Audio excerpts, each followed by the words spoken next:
with me here to discuss what is truly a bipartisan, bicameral issue. And it is bipartisan. And I say that because, look, whether you're a Republican, a Democrat, or an independent, we all want the same thing. We want accessible, affordable, quality health care. That's why we're here today. And we want to talk about how we can increase the affordability and the accessibility of health care. I'm Congressman Buddy Carter, and I have the honor and privilege of representing the 1st Congressional District of Georgia. By profession, I'm a pharmacist. This is one of the reasons that this issue is so important to me. Because after all, I was the one who had to go to the counter to explain to the patient how much the medication was, and to watch them make a decision between buying their medication and paying for their groceries.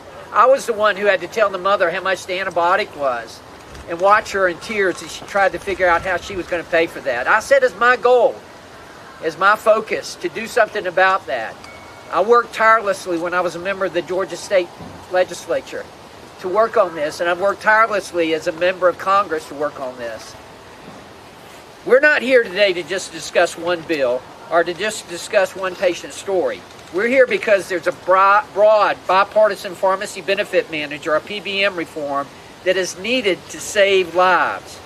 I'd submit to you that in every single congressional district in America, there are patients who have been denied life-saving medication for no other reason than PBM's greed. PBM, pharmacy benefit managers, referred to as the middleman, the one who bring no value to health care, but instead are causing prices to increase. In fact, we're joined here today by a number of advocates, the victims for cures, the voters for cures. They're patients, they're caregivers, they're independent pharmacists from across the country who've been negatively impacted by PBMs. And if you look, you see all these posters here, all these pictures. These are pictures of real-life people who've been impacted by PBMs and by their greed and by their egregious practices. One of the stories I want to tell you about is about a patient in Georgia, about Maddie McCoy. Maddie, I was hoping would be here today, but unfortunately, Maddie had to go back to the hospital last night. It is in ICU right now. Maddie is suffering from declining health. Maddie suffers from a very rare genetic disorder known as spinal variant neurofibromatosis type 1. This means that tumors grow on every level of his spine and in his chest wall. CVS Caremark, one of the three PBMs that controls 80% of the market, denied Maddie's access to a life-saving drug, Pulmazine, that Maddie had been on and been controlled by for over 2 years. As a result of that, Maddie was forced back into the hospital. To quote a text I received from his mother, Katie, Maddie is a very complicated patient, and the denial of the Pulmazine made a bad situation worse and sped up disease progression. He's got an infection from the denial in the summer that we're still playing catch up on to treat and will have long-term consequences. How is it that a patient that can be on a medication, a life-saving medication for 2 years, only to be forced off against the advice of their physician by a paper pusher who has never met or treated him? That's despicable, and that's why we're here today.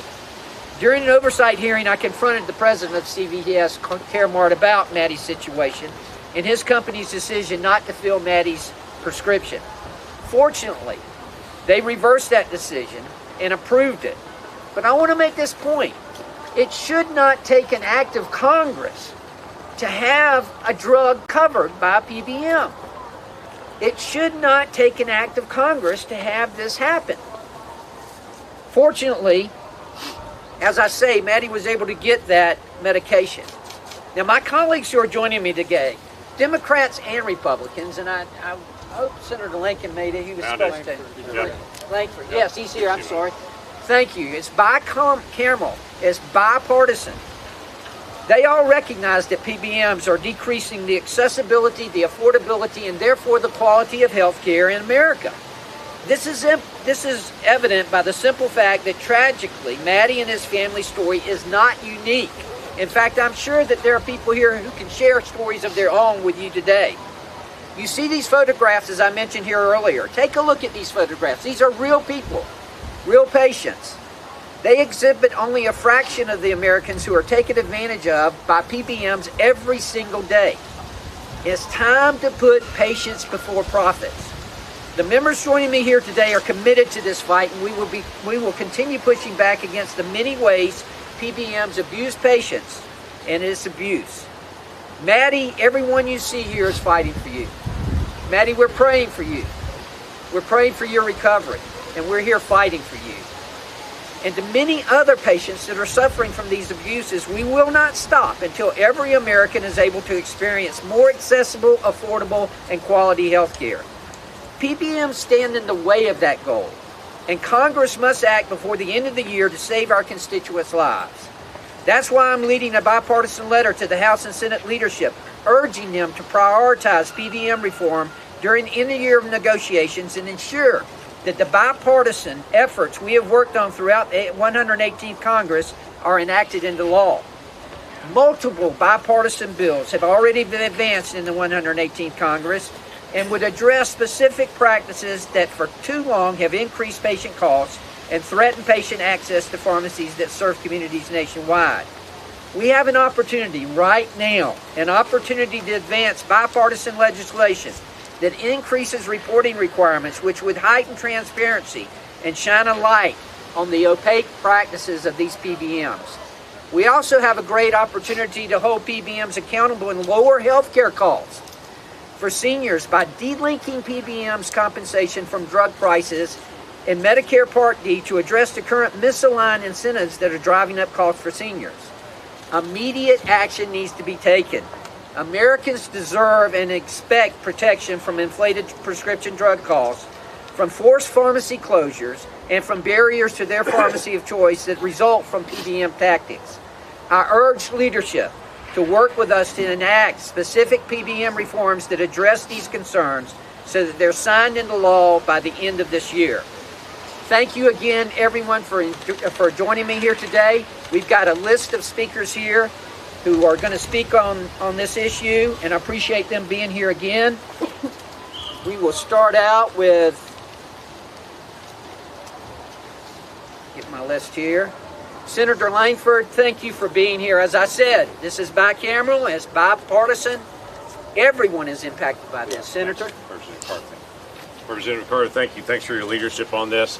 This is not only bipartisan, bicameral. Representative Carter is leading a letter to leadership in the House. I'm leading a letter to leadership in the Senate to say we need to take up bipartisan, bicameral legislation dealing with pharmacy benefit managers. This has been an issue for years. Rural pharmacies in Oklahoma right now are tired of asking the question, when does this get better? Because right now, this year, we're losing about one pharmacy a day in America. One pharmacy a day in America. That is affecting all of us. And in rural areas, you get health care very often from your pharmacist. You don't get it through a mail order. You get it through a pharmacist that you actually go into and ask questions.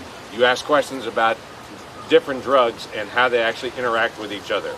And what PBMs are trying to do is to be able to push everyone to mail in or push everyone to their chosen pharmacist, taking away from that family pharmacy in those rural areas and shutting them down and reducing access to someone that anyone can walk into at any time and just ask a quick healthcare question and get an answer. The rural pharmacies and independent pharmacies across the country are tired of all the clawbacks, tired of the rules changing, tired of the evaluation being different every single quarter and having to deal with all the chaos that are coming down from all the PBMs. This is common sense legislation that passed through the Finance Committee, one section of it unanimously and one section of it with only one no vote. Show me other legislation on healthcare policy that passes with that strong of a majority months ago in the Finance Committee. This is ready to go. It's been held from the floor. We want leadership to be able to take this up and to bring it up in the end of the year package and to say, stop holding up legislation that is bipartisan, bicameral, solving a problem that Americans need solved. This is an issue that we need to resolve, and we don't need to tell rural pharmacies and patients, wait another 2 years, and maybe we'll get into it in the next session. Let's actually deal with it right now in this session. So thanks for your leadership very much in taking this up. Thank you.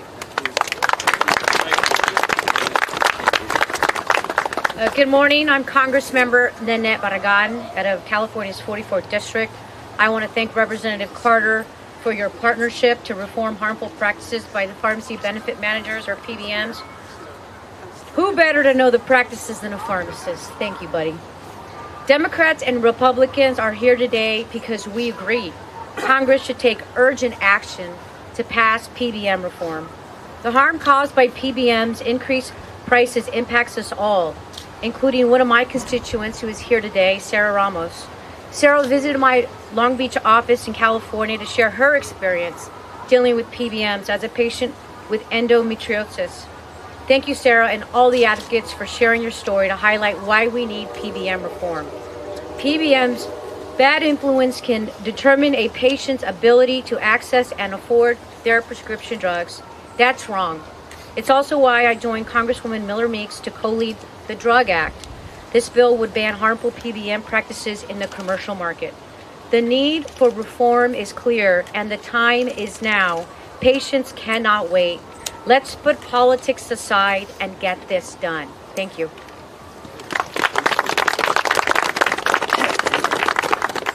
Dr. Murphy says, please stand up.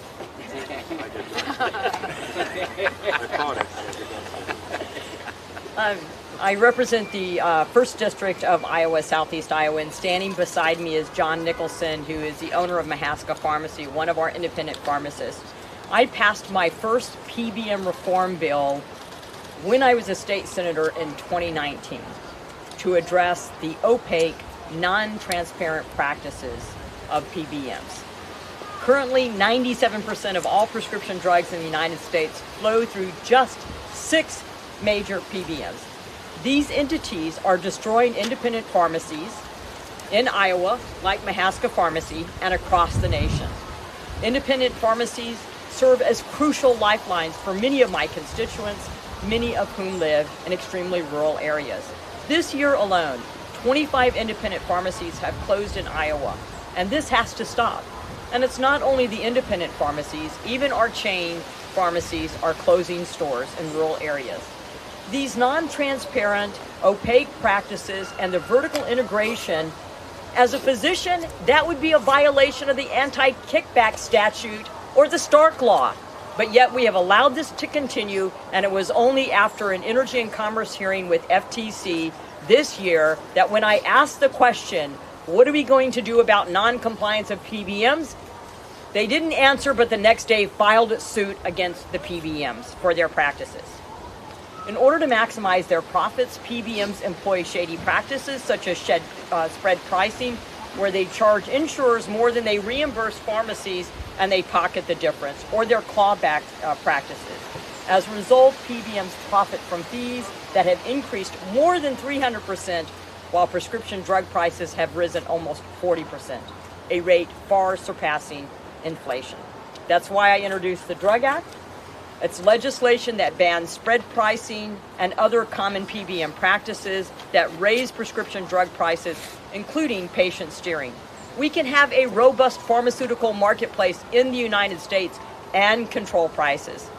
My bipartisan bill would also implement de-leaking policies in the commercial market, which would be an analogy or a shared practice with what Representative Carter is doing in Medicare. And it would only allow PBMs to charge a flat fee for drug placement instead of continuing to charge a percentage of the drug's list price, which only increases the list price. And none of that goes back to the pharmacist that has to purchase a drug. This isn't a partisan issue, as you can see. And it is not a House-only issue. It is a bicameral issue. Every American who utilizes prescription medications experiences the impact that PBMs and vertical integration have on our healthcare system. Patients everywhere, and our independent pharmacists especially, deserve a more transparent healthcare system where patients always come first. The time for PBM reform is now. Thank you very much, and our next speaker is Representative Kristamorphy. Thank you very much. Thank you, buddy. Thank you to all of you for coming. Thank you for your attention to this very important issue. Here's the deal, guys. PBMs hurt Americans in 2 ways. First, they raise prices for ordinary prescription drugs that people take every single day. How? There's something called a rebate system. This is a misnomer. What is the rebate system? The way that PBMs work is they help to administer formularies on behalf of payers, such as companies and health insurers. And the way that they decide which drugs to put on their formularies is who gives them the biggest rebates. Ordinarily, these would be called kickbacks, but in their world, they call them rebates. These rebates, guess what, are linked to the price of the pharmaceuticals. So the higher the price of the pharmaceuticals, the higher the rebates. And the higher the rebates, the more likely that those pharmaceuticals make their way onto the formularies. Well, who ends up holding the bag? It's the people who pay for the prescription drugs, namely our constituents. So what does PBM actually stand for? It stands for pretty big markups. That's what PBM stands for. And I hope all of you take that away from today's press conference. Secondly, another way that PBMs undermine our healthcare system is they kill off their competition. PBMs are hired by those same payers that I talked to you about to help administer the reimbursements to independent pharmacies. Well, guess what? PBMs run their own pharmacies. And guess who they favor? Themselves. So they under-reimburse their competition, and they also do clawbacks on previous reimbursements they've sent to their competition, and in that way, they help to kill their competition. So every day in Illinois, as was mentioned before, we lose a pharmacy. And now 73% of counties in the 102 counties that exist in Illinois do not have a pharmacy. Can you believe that? They don't have a single place, a single physical place where someone can buy a prescription. That doesn't make any sense. That's not what our constituents want. That's not what the American people want. So, as you can see here, a bipartisan coalition of 39 state attorneys general, 39, have come forward and are now investigating both of these problems that I talked about. The fact that they're closing off independent pharmacies and the fact that they have these so-called rebates that are driving up prescription drug prices. And I hope all of you cover this because we need more and more people to hold these PBMs accountable because PBMs are standing in the way of good health care. Now I'd like to... We got it. Oh, sorry. Go ahead. Thank you. Good morning, everyone. This is my constituent, Robert. He owns Delco Pharmacy in Staten Island. I think we also have other constituents as Mary, Kate, Francine. Are you guys here? Well, we have some constituents who are also really deeply affected by this issue. And I stand with my colleagues, Republican and Democrat, to demand that we get a vote this session on PBM reform.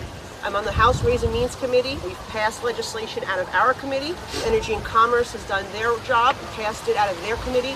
We need to have an end-of-session health care package that includes PBM reforms for the issues that were mentioned before.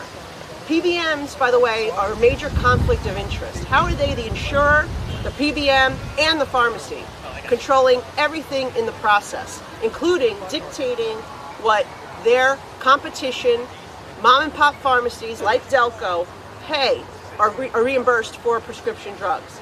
That is unfair, it is wrong, and we have the opportunity to put an end to it now by shedding light, offering transparency, accountability, ending the abuse of the way they run the rebate programs, as well as ending the spread pricing. So I join my colleagues here today, and we hope that we have a vote in the next 2 weeks. Let's get this done. Let's protect our mom and pop pharmacies, but let's also, most importantly, protect the American patient, who is the one paying the price and getting ripped off in this entire scheme. Thank you.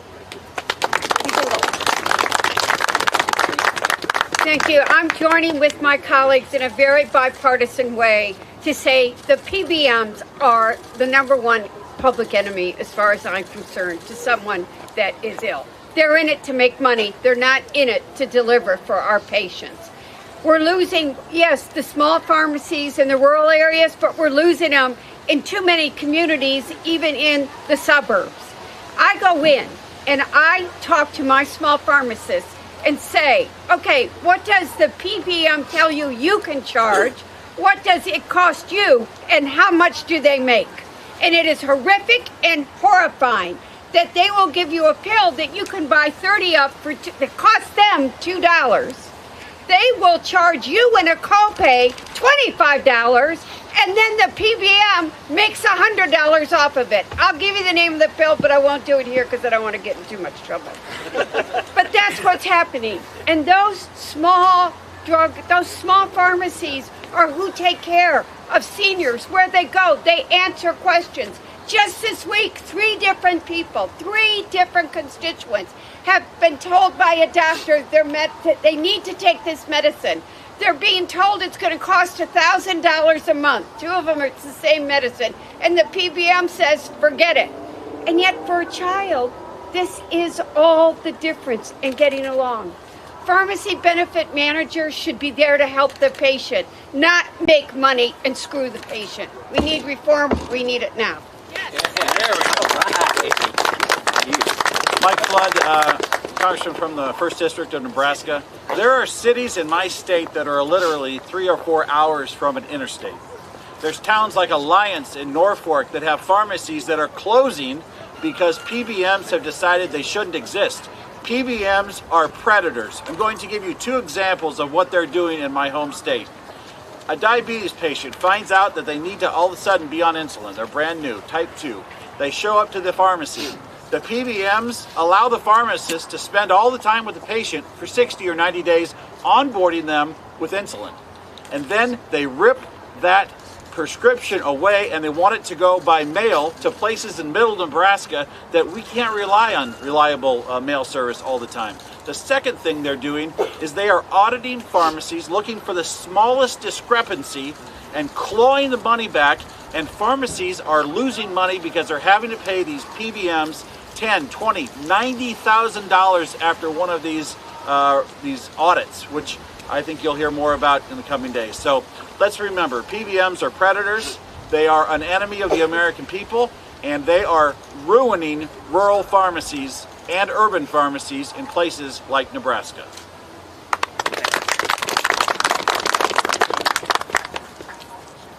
Good afternoon, Jake Auchincloss from Massachusetts. I want to start by thanking Representative Carter for his leadership and his ferocious advocacy on behalf of patients and pharmacists. And it's been a pleasure working with you, buddy. You know, PBMs didn't start this way.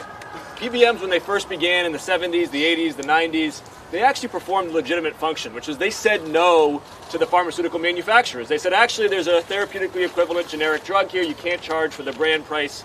And we're going to make the genericization of the pharmaceutical industry take effect. And they're going to manage formularies and they're going to reimburse. And it was a legitimate function.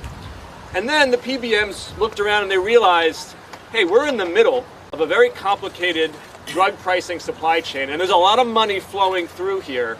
And they got greedy. And they used the opacity and they used the complications of the drug pricing supply chain to take and to take and to take. And now they are taking upwards of $300 billion out of the U.S. healthcare system, and they are offering nothing back. They don't invent new drugs. They don't provide medical care to patients. They are simply rent-seeking and exploiting their monopolistic market position. It takes Congress to rein in their corporate greed. And you see here bipartisan and bicameral support to do just that, starting with, yes, of course, Part D delinking and transparency, but moving on, I should hope, to my own bill, the Pharmacists Fight Back Act, which now has more than 50 co-sponsors, equally Democratic and Republican, and that will take the next step to mandatory NADAC reporting and to supporting our local pharmacists who are under such pressure every day so that they can be the medical providers and the small business entrepreneurs that they got into business to be. Thank you, buddy, again for your leadership on this issue. Morning, everybody. I'm Congressman Greg Murphy. I've been a physician for 30 years, so I'm going to tell you a story from a little bit different vantage point. Just like Representative Carter has to tell patients firsthand, right in front of their face, they can't get their medicines, I get the calls back for prescriptions that I've written that, hey, this isn't covered, it's too expensive for us. Let's be very clear. The insurance lobby and the insurance industry has a stranglehold on this town. Period, point blank. That's the problem that we're seeing. Representative Carter couldn't have said it any better. Started out as a good thing, but now what we are seeing is a stranglehold by one industry, the insurance companies, that are literally killing American patients. We have a great bill, lower cost, more transparency, bipartisan, bicameral, that's sitting on Chuck Schumer's desk. It's been sitting there for over a year. What is his issue? Why is he not pulling that out? What does the insurance industry have over him? This is wrong. Two, we prescribe medicines for patients that maintain them things. Osteoarthritis, rheumatoid arthritis, lupus, long-term medicines that really cure patients and allow them to give them their lives back. What happens if you change insurance companies? All of a sudden the PBM says, no, we're not going to give you that medicine. You have to jump to one that's going to fail you. This is happening every day in America, and it is ruining patients' lives merely because insurance companies want that extra profit, pulling it off from the middle. Finally, it's been talk. I practice in rural eastern North Carolina.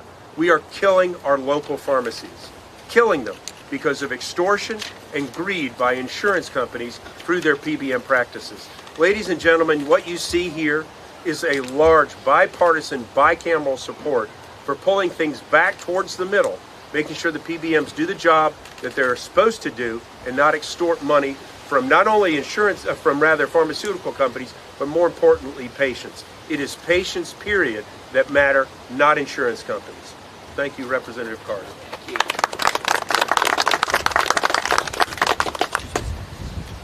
Good morning, everyone. Thank you for being here. I'm Juan Siscomani from the state of Arizona, where it's 60 degrees today. So I was thinking the same thing. I am bundled up, I'll tell you that.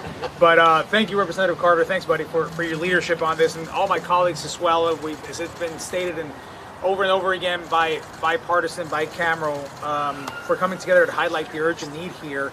And our healthcare system operates to ensure all patients, but especially those in rural areas, have access to their healthcare needs and providers, as well as life-saving prescriptions. This is important because of the national trend that we've been discussing today in rural closures.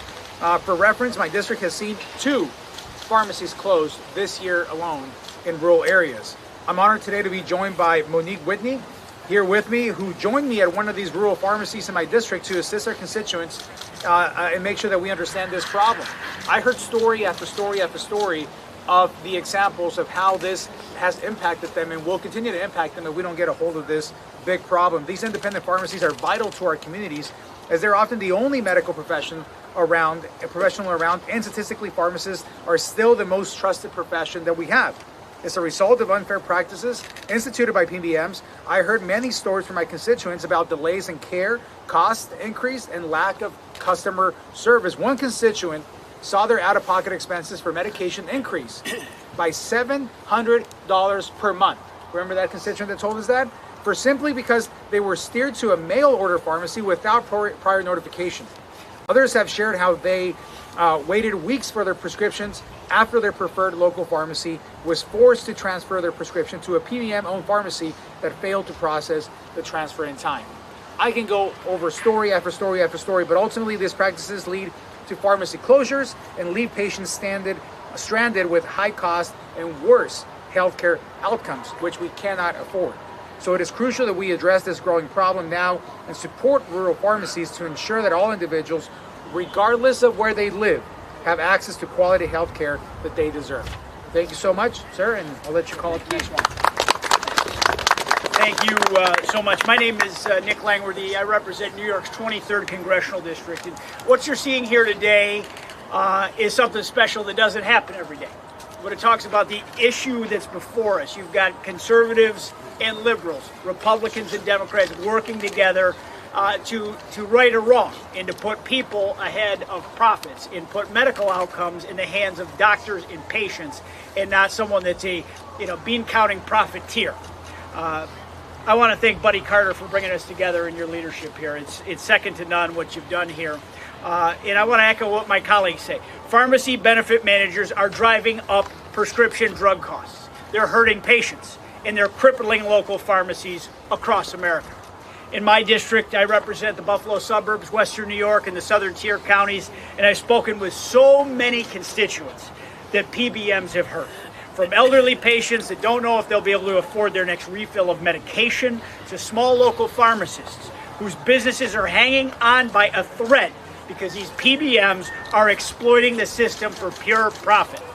They're manipulating drug prices, they're imposing backdoor fees, and strong-arming patients into using their preferred networks. And we need to get back to a healthcare system that prioritizes serving patients, not lining the profits of unnecessary middlemen.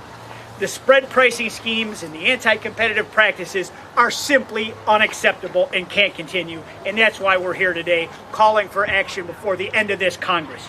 Bills like the Lower Cost, More Transparency Act are the keys to making real change, and we have a lot of work to do to get it across the finish line, but this momentum starts right now. We've passed it in the House, and it's been blocked by the Senate. It's time for action before we break for the end of the year. It's past time for Congress to deliver bold reforms that rein in PBMs to protect our local pharmacies, our important networks, especially to our rural communities, and to bring real financial relief to the patients that need it the most. Thank you very much. Good afternoon. I'm Congressman Scott Peters. I represent San Diego, where it's also 65 degrees. I really appreciate Auchincloss for not even wearing a coat. First of all, I want to set a little bit of context. You know, Democrats, I believe, can be really proud of what we did in the IRA, which was for the first time we gave Medicare the power to negotiate prices with drug companies. And the next step, and this is a bipartisan and a bicameral one, is to deal with PBMs. And I have to say, it's so encouraging to see this group of people out here. I never vote with a lot of these guys ever. And we're totally together in a bipartisan way on this particular issue, because we see two things happening. One is that this perverse incentives in this PBM system actually encourage the selection of higher priced drugs so that the rebates, the so-called rebates, can create more profits for insurance companies, not go to the patients. And we see these PBMs driving out of business their own competition. And you know what happens when competition gets driven out? That means prices are going to go up later on as well. So we've got to stop this. We've got a tremendous start with the bipartisan, bicameral reform. I want to thank in particular Buddy Carter and Jake Auchincloss for the work that they've done. And I'm very optimistic we're going to get this done. This has to be done for patients. It's time to stop middlemen from putting profits ahead of patients. Let's do it now.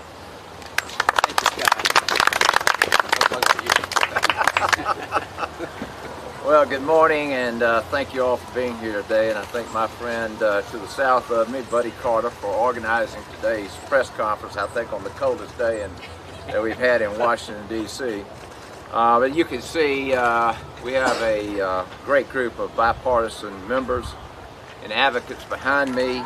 PBM reform is a pressing issue, not only for my rural district in Georgia, but across the nation. I come from the small business world, and we have a war on small business in this country. Ensuring that my employees have access to affordable health care has always been a priority of mine. Let me tell you, the only way to reduce cost is competition. And the only competition that is, renowned for being able to do that is small business. Now, what we're seeing in healthcare is consolidation everywhere. Consolidation in physician practices, consolidation in hospitals, and then, like I said, the PBMs and the insurance companies and so on and so forth. We need to shine a light on this. Healthcare, they're not driving the price of healthcare down. We're seeing healthcare increase dramatically. This country spent $4 trillion, almost 20% of GDP, on healthcare last year. $1.6 trillion in tax dollars. Folks, we can do better than this. Unfortunately, this has become an increasingly difficult in recent years, and a big part of it is the PBM's bad practices. I visit with my community pharmacists. They're just trying to pay the light bill out there, but still serving them. My pharmacist, Earl Wright, has been with me 40 years. He goes to church with me. And, I hear it. And I am very concerned because he's taken care of the people in my hometown of Augusta, Georgia, his entire life. This is a serious issue. It's only grown more difficult for patients, and I get those calls about the mail order stuff, and I say, listen, I want to do business with my local pharmacists, and I think every one of us are entitled to that. And I can tell you this, they can compete with anybody, just as I had to compete as a small business. They can compete, but let's make everything a level playing field. Let's shine a light on it. All of us are sick and tired of what we see, particularly in this government, particularly in healthcare, where we have no idea where the money's going. Nobody can tell us where all the money's going. And we know that a lot of folks who don't have anything to do with healthcare are benefiting from this. Doing this will provide desperately needed relief while also saving taxpayer resources, prohibiting spread pricing, and seeing that pharmacies are paid in a way that would cover their dispensing costs. I was honored to help craft this historic legislation as a member of the Energy and Commerce Committee, but more work certainly remains, and I am hopeful we can get PBM reform across the finish line this Congress. Senator Schumer, please understand the necessity of this. We can pass it out of the House. We need the Senate to take it up. I look forward to partnering with all my colleagues here today. Let's get the job done on behalf of the American people. That's what we were sent here to do. Thank you very much. Well, good afternoon, everybody. I'm Greg Landsman from the great state of Ohio. I want to thank Buddy Carter and all of my colleagues for their incredible work here. This is, in many ways, more of a bipartisan Congress than people appreciate. Most of the big things we've gotten done in this Congress have been bipartisan, and the PBM reform work is entirely bipartisan. It will make a huge difference in people's lives. Our bill is the PBM accountability bill that just requires PBMs to disclose the discounts so that seniors and others get the savings as opposed to shareholders. And it is as straightforward as all of the other pieces of legislation in this PBM reform package. And I encourage House and Senate leadership to allow us to vote on it. The votes are there for every single one of these bipartisan pieces of legislation, and obviously the need is too. Thank you. Thank you. Folks, the PBMs have left us out in the cold for too long. It's time for reform. Reform is here. It's needed now more than ever. And the reason it's needed is because of these people that you see here, and the people that you don't see, that are suffering from the abuses of the PBMs. We need to put patients above profits. Congress must act on PBM reform to save lives and to restore hope for patients. I'll be glad to take a couple of questions if there are any. Yes, sir. So you mentioned it's extremely bipartisan, very popular. Yes. What's the problem? The problem is right now that we have a bill that has been passed, the Lower Cost, More Transparency Act. It's been passed out of the Energy and Commerce Committee, out of Ways and Means, out of Education and Labor, passed the House. It's sitting on Chuck Schumer's desk right now. It needs to be passed out of the Senate. That's one of the solutions to it. Another solution is the Telehealth Modernization Act. The pay for that, we need telehealth. All of us understand that. Telehealth has become an integral part of our healthcare system. But the pay for that telehealth will de-link the compensation of the PBMs from the price of a drug and simply pay them a fee. That will save millions of dollars. Those are the types of reforms that are out there that can be acted on now. That's why we're calling on leadership, both in the House and in the Senate, during this next 3 weeks that we're going to be in session, in lame duck session, to bring these bills to the floor. Let us vote on it. You see, it's got the support it needs. It's got the bicameral, the bipartisan support it needs. This will save patients' lives. That's why we need it now. Is the telehealth extension, is that your most likely option? That is one of the most likely, yes. That and the lower cost, more transparency. But the telehealth is extremely important. not only because of the pay for, but because we need telehealth extended, the flexibilities that were put in place during the pandemic that led to telehealth becoming an integral part of our healthcare system. That's why we need that as well. It sounds like both sides in terms of the end of year negotiating are still fairly far apart, not necessarily because of PBMs, but because of other issues like nursing home staffing mandate repeal and community health centers. Are you concerned that this could get caught up in other issues? Well, we want to make sure that it doesn't. And that's a problem that we have in Congress. Let's focus on this. We got an opportunity here to chip away at this. Look, you heard Rick Allen say how much we spend on health care in this country and what a percentage of our GDP it is. How do you eat an elephant? One bite at a time. That's the way you eat an elephant. And that's what we need to do. We need to make reform one bite at a time. Again, I want to thank all of you for being here today. I want to thank the patients, the caregivers, the people who came from so far away, the people who really have been impacted. Again, folks, this is bipartisan. All of us agree. We want accessible, affordable, quality health care. This is one of the ways that we can improve on all of those. You heard a lot mentioned today about pharmacies and independent pharmacies. 95% of all Americans live within 5 miles of a pharmacy. It's the most accessible healthcare profession in America. If they continue to close, accessibility suffers. We know about affordability and we know about quality. This is a way that we can achieve that.